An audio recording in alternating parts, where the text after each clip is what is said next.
On a quiet summer evening, when the air was thick with the sweet scent of blooming flowers and the sky glowed like molten gold, there stood an old mango tree at the edge of a village, its branches stretched wide like open arms, heavy with fruit that glimmered like drops of sunshine. Children laughed and played beneath its shade, their giggles dancing through the warm breeze. But what if I told you this tree wasn't just an ordinary tree? What if I told you it carried a secret, one that revealed the true meaning of kindness, greed, and the heart of human nature? Long ago, in that very village, people adored the mango tree. Its fruit was sweet beyond compare, the kind of sweetness that lingered on your tongue and warmed your spirit. Whenever anyone passed by, the tree bent its branches low, offering golden mangoes as if to say, "Take, eat, and be happy." Travelers rested under its shade, thirsty farmers quenched themselves with its fruit, and children filled their hands, their shirts, even their little baskets with the treasures it dropped. The tree gave freely, never asking for anything in return. But not everyone who came to the mango tree came with gratitude in their heart. One day, a wealthy man from a neighboring town arrived.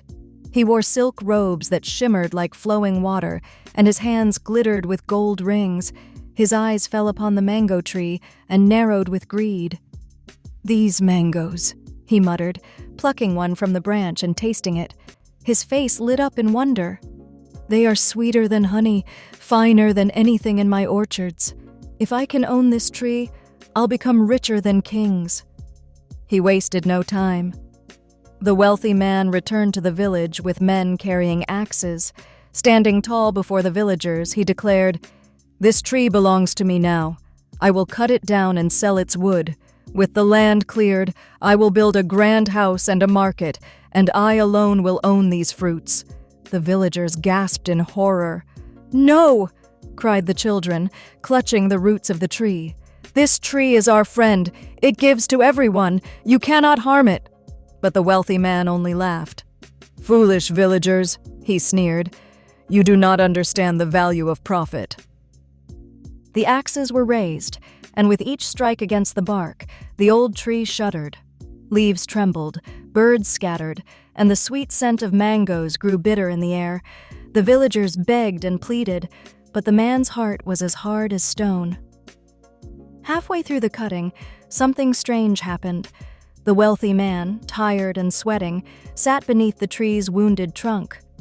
He reached for another mango to refresh himself, but when he bit into it, his eyes widened. The fruit had turned sour, so sour it burned his tongue. He spat it out, coughing and scowling. "How is this possible?" he demanded.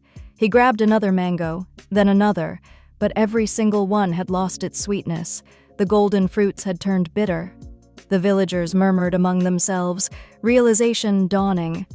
The tree had always given freely, but now that greed and violence threatened it, its gift of sweetness was gone. The wealthy man grew furious. "This useless tree!" he shouted, lifting his axe again. But before he could strike, an old hermit who lived near the river approached. His beard flowed like silver, and his eyes sparkled with wisdom. "Stop," the hermit said gently, raising his hand. "Can you not see? The tree reflects the heart of those who approach it. When love, kindness, and gratitude surround it, its fruit is sweeter than nectar. But when greed and cruelty come near, its sweetness turns to poison. It gives back what it receives." The villagers nodded, their eyes brimming with tears. The wealthy man, however, trembled with shame and anger. Yet deep down, something stirred in him. He remembered the first mango he had tasted, so sweet, so pure, and realized it was his own selfishness that had stolen the sweetness away. For the first time in his life, he bowed his head. "Forgive me," he whispered. "I see now that I was blind. This tree belongs not to me, but to all who honor it." The hermit smiled. "Then prove it. Care for it as it has cared for you." And so the wealthy man ordered his workers to stop. He dropped his axe and placed both hands upon the tree's scarred trunk, whispering words of apology. That night, he stayed under the tree, guarding it from harm. And by dawn, when the first golden light touched its branches, something miraculous happened. A single mango dropped into his lap.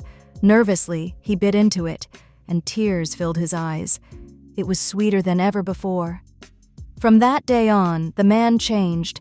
He shared the fruits of the tree with everyone, just as the villagers had always done.